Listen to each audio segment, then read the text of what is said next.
The first topic that we're going to cover about the environment, it's going to be biotic and abiotic factors. We know the environment really well because we can see it out of our window in our gardens or whenever we go exploring, but we rarely think about the factors that intervene to make the environment work, right? Like we see animals, we see grass, we see water, but we don't put everything together.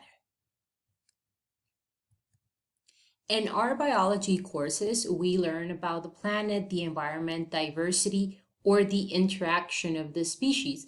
But we saw everything very broken up. So we know definitions, we know examples, but how can we combine these things to get to the ecosystems, which is what we're interested in?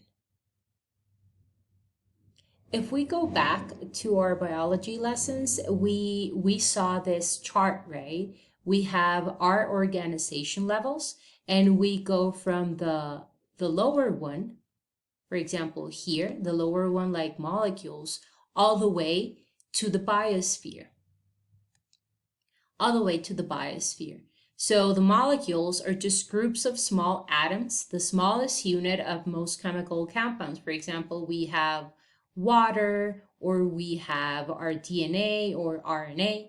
Then we have cells. Then we have groups of cells that in this case, they make up our organs. Then we have the organisms. And from here on, we can see some things that are interesting for us in this topic, right? We have populations. So one organism, a group of one organism makes that lives in the same area makes up a population. After a population, that in this case, it's a bison herd, after the populations, we get to community. And a community is populations that live together in a defined area. For example, here we can see a hawk, so a bird. We can see bisons. We can see a snake, we have some prairie dogs. So all of this, they make up the community. So it is not until we go to a higher level of organization that we get an ecosystem. So in this case, the ecosystem is the community and its non-living surroundings. So when we had all the living things in a community, now we have the non-living things. So we can see a mountain, we can see a lake, we can see some grass, we can see some rocks, and all of them make up an ecosystem. And when we have several ecosystems, we have the biosphere. So we have our planet Earth, right? Okay, so taking this ecosystem, let's look more in detail what our ecosystem is. So in ecosystems, we know that it's a community. So we know it's living and non-living things, but I want to see the interactions between my ecosystem. So now we have the ecosystem. So we said that the ecosystems were the living and the non-living things. We have a better definition right here, that it's an ecosystem. It's all living things that live in the same region and their interactions with the physical and chemical environment. The very important words here is the physical and chemical environment. So it's not just animals, it's not just dead things, but it's everything. So let's see what makes an ecosystem. We have our plant community. So in my plant community, we have some grasses here that they are born because they are right by the river, right? So we have seen those types of grasses. Then we also have the soil. The soil is super interesting. And inside the soil, within the soil, we have several animals. It's not only prairie dogs, for example, that live inside the soil, but it may be ants and maybe some worms and those types of things. We also have our minerals. We have minerals in our soil. We have some plants. We have moisture in the form of rain, and we have solar radiation. So how does everything affect my ecosystem? If you think about, for example, this fish, they're living right here. How does everything affect this population of fish? How do minerals, or for example, if it rains a lot, how does the soil in the water affect the population? Or if this was not here, where would they get their food? Or where would they go to hide from predators? So all of that interacts with one another. We're not talking only about this birds eating the fish, but also have my non-living things affect the fish, right? So we have here some disturbances. In this case, disturbances are also part of the ecosystem.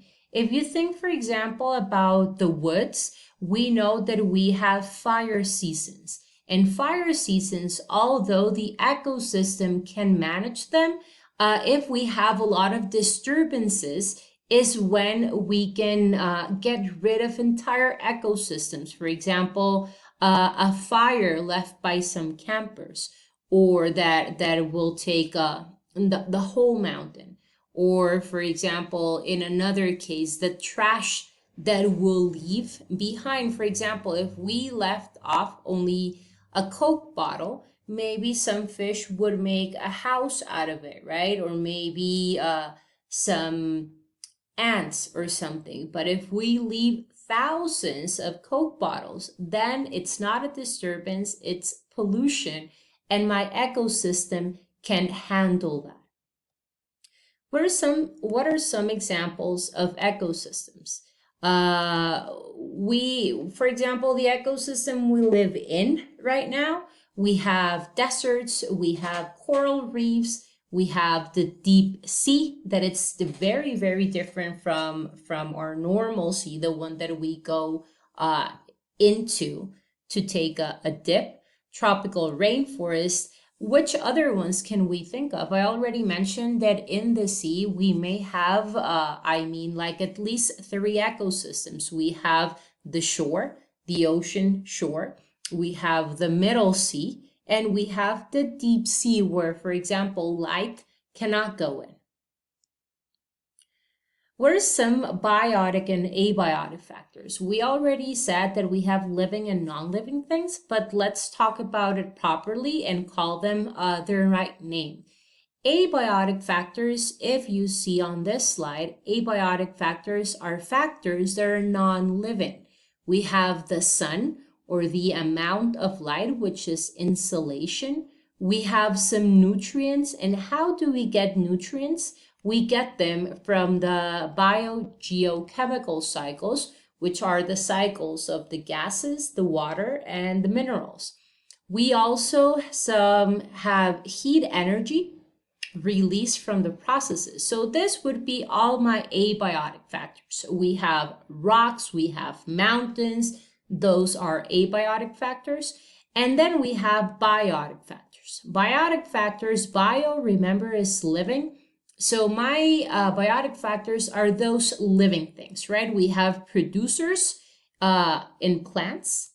We have consumers, which are herbivores and carnivores. And we have decomposers. So those are the 3 big groups. We can actually classify them more specifically, but those are the 3 big groups. We have decomposers. Decomposers are super important because if you see, they actually go back and give to my abiotic factor. If you see on this slide, you can see that it's not one line going up or down. It's actually a cycle of things. So we have nutrients that make our trees beautiful. Then we have my producers that feed herbivores, the herbivore that feeds the carnivore that feeds the bacteria once it's dead. Also, my herbivore can feed the bacteria. If there's some plants in the soil, for example, when we compost in our houses, we have decomposers, and all of this go back to my cycle, right? So everything, it is not up or down. It's actually a web of things. It is a web of things. that interact to give us our ecosystem. Okay, so now let's go into my biotic factors. What are biotic components? Biotic factors are living things, their residues, and their characteristics like nests associated with their activity. So even though a nest, so for example, here we have the example of a duck, even though a nest is a non-living thing, it is still part of the biotic factors because it is the characteristic of a duck to live in the nest. What other examples could we have? For example, for rabbits or prairie dogs, for example, we have burrows. Burrows are the holes in the soil that are their living quarters. We have ants and their ant holes, for example. Those are still biotic components. So let's see, we have biotic components, biotic factors, and in here we have autotrophs, which are producers. Auto means that they're independent, they do not need anything. And we have heterotrophs, which are consumers. In my autotroph, which are producers, we have algae and green plants. So everything that uses photosynthesis to do something, right? In this case, to grow. We also have cyanobacteria. Cyanobacteria is a bacteria that uses sulfur to actually survive. And it is fuel for some bacteria. In the consumers, we have primary, which are herbivores. We have secondary, which are carnivores and omnivores. Remember that omnivores eat meat and plants. It's just like humans. Humans that eat both are not vegetarians. And we have detritivores, which are decomposers. It's easier that word, decomposers. So decomposers, remember, they consume the waste of everything. So if we wanted to know, this feeds this cyanobacteria, we have primary and we have secondary. And these are the ones responsible to putting everything back into the abiotic factors. So let's see, what are my abiotic components? So my abiotic components are the chemical and the physical components of a biome. For example, we have oxygen, the availability of oxygen, we have water, we have solar light or insolation, and we have rocks and minerals. An example would be this beach. What type of abiotic factors can we have? We have a great amount of oxygen, right? Because of the type of vegetation that you have. We have lots of water and the water is salty. We have solar light, obviously, because it's the beach. So we have a lot of sun. We have salt water. So we have solar light, we have a lot of water, we have salt water, we have not rocks, but we have sand. So abiotic components,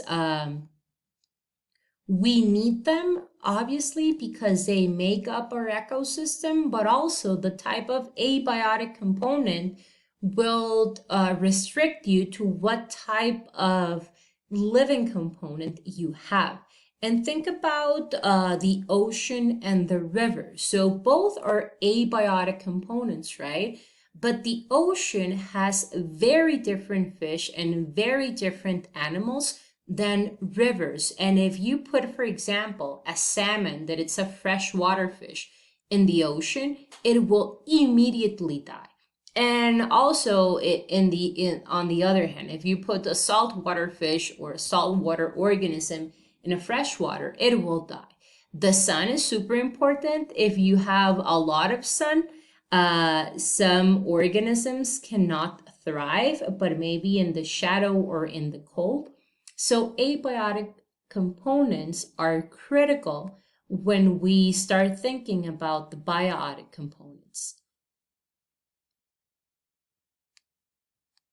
So how do they interact? We already know the abiotic and the biotic, but what is the type of biome that they make up?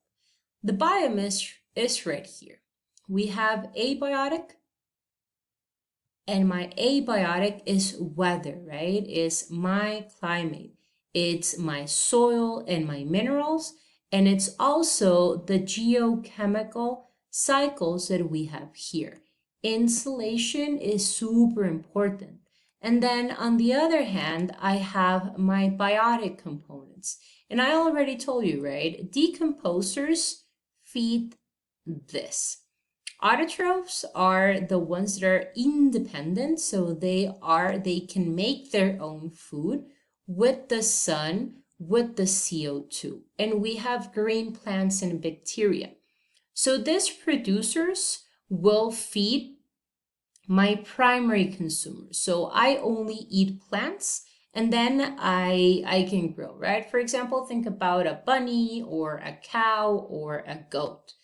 And then my primary consumers feed my secondary consumers. So in this case, my producers also feed my secondary consumers. In this case, I have parasites, I have scavengers, I have carnivores, I have omnivores, and everybody feeds my decomposers. So everybody feeds my decomposers, and it's my decomposers that give back to my abiotic factors. So everything, if you see my colors, everything is related. It's not just one arrow, it's many, many arrows.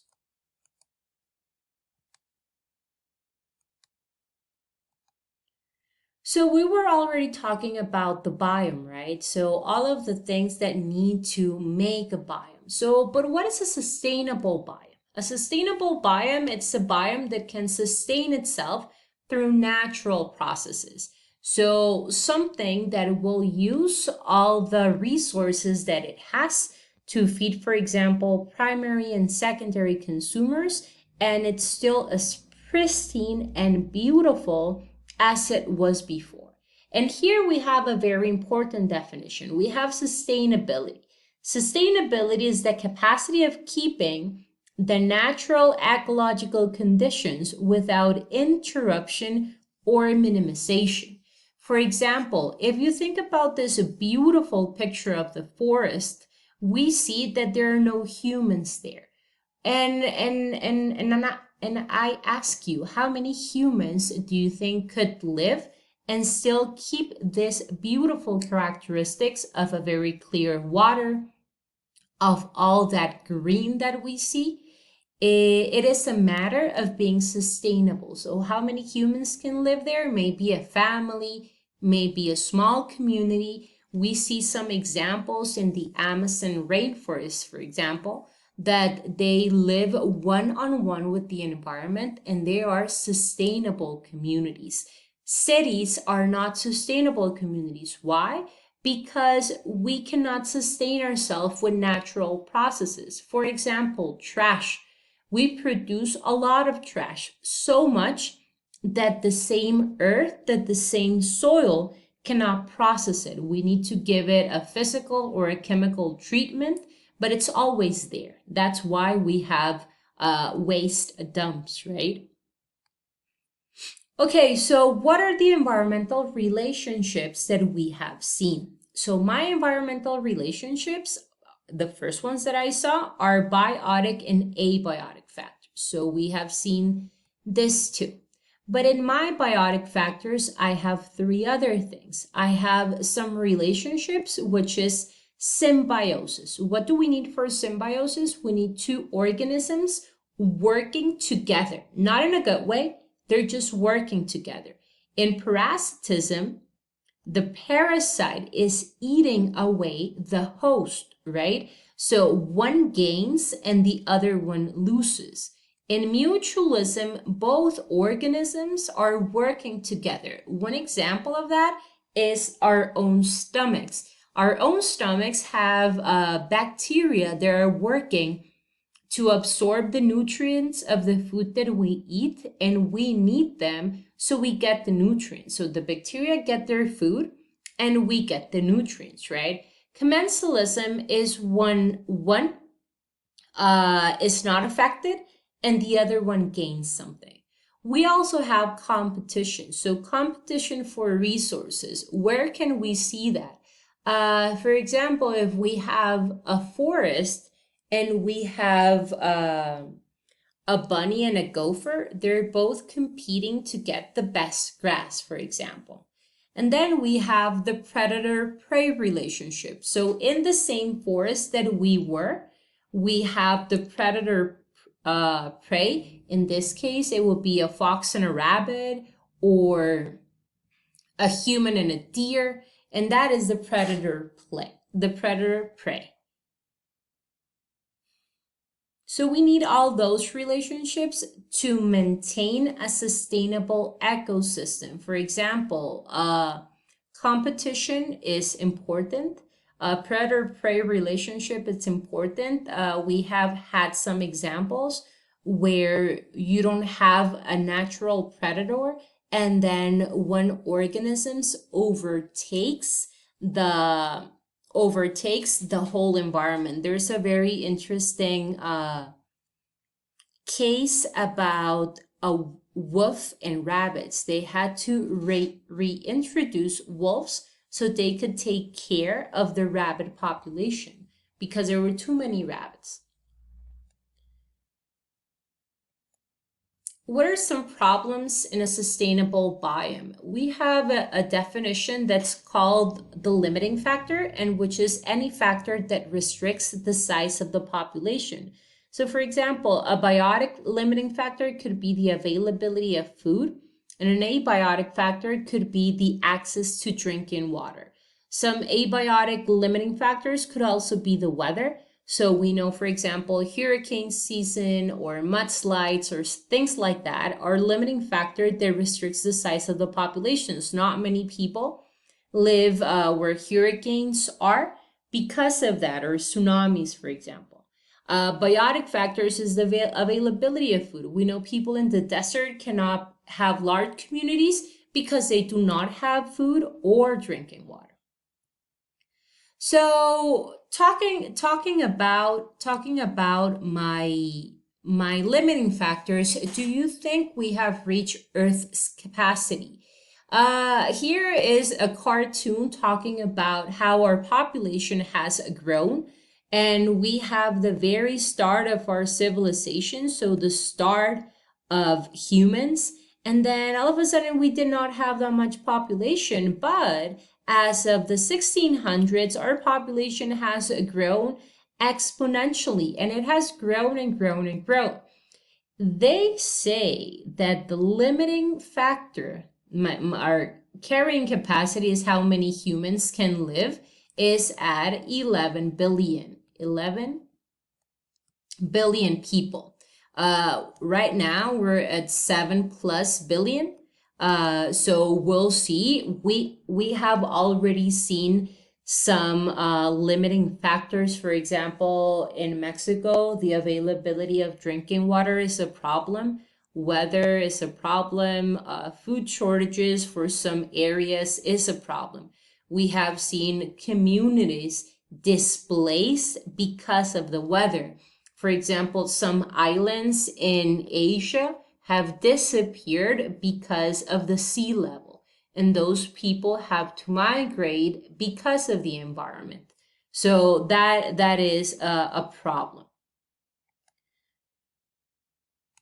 Next, we have some definitions, some very important definitions that we have to see.